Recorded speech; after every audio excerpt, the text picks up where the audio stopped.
Hi all, let's have a look at another In a Chess Nutshell game.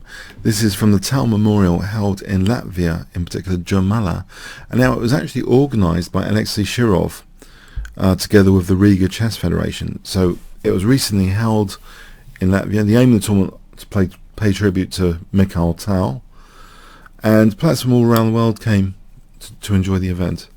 So great credit to Alexey Shirov. Let's have a look at one of his games. So d4, this is from Alexander Sotsky, who was much lower rated at 2-3-3-6. Let's see what happened. d5 from Shirov. Bishop g5. Now, this is curious. Shirov actually reacted with h6, so doesn't mind creating some weaknesses potentially, with g5 later potentially. But at the moment he's striking at the centre, putting more pressure on that central square. Now he took on d4 and encouraged the bishop to go to g3, and there's actually a dangerous threat here of knight b5, so black has to be careful. Shirov plays a6.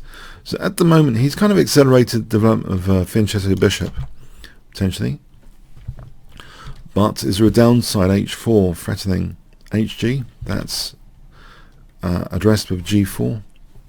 Bishop e2, and now h5, which actually, okay, it supports the pawn, but also gives this h6 square to be made use of.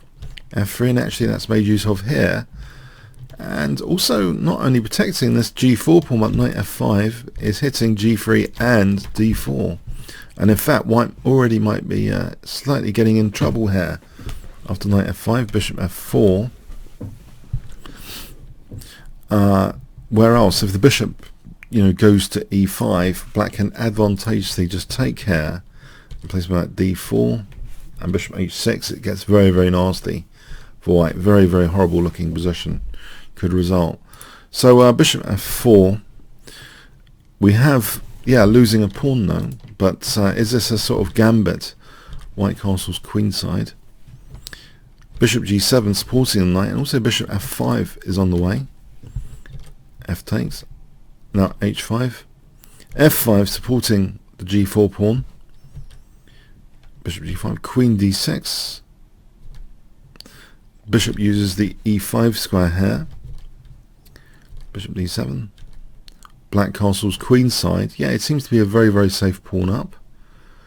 And in fact, after rook dg8, yeah, this is looking a bit nasty, this pressure. Knight takes. Rook here. Now there might be a way of black really catastrophically blundering here with, say, king b8, because there's rook takes e5 and bishop f4.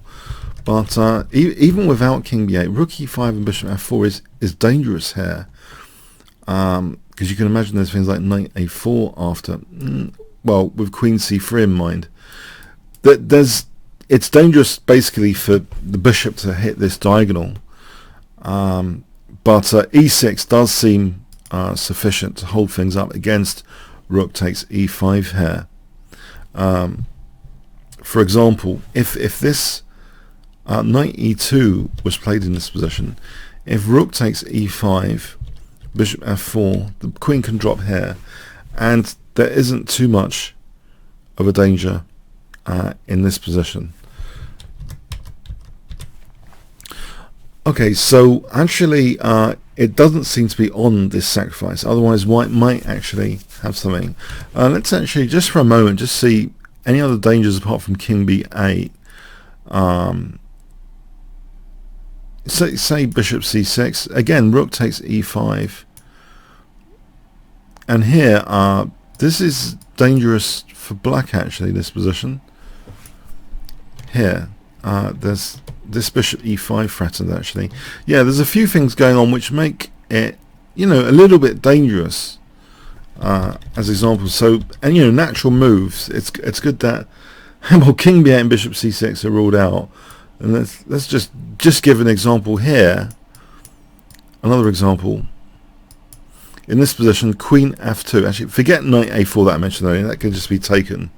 Sorry about that. Queen f2. Point is that the dark squares might be vulnerable here, like this knight. If it goes back, then it starts getting dangerous with queen b6, and then threatening mate here.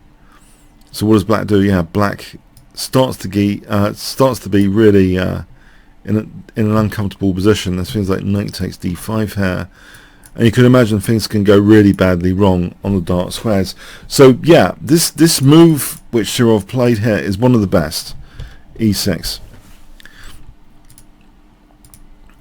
Okay, so knight e2, but now, you know, black is just a pawn up here, it seems, without any even this idea of rook e5. It's just gone now.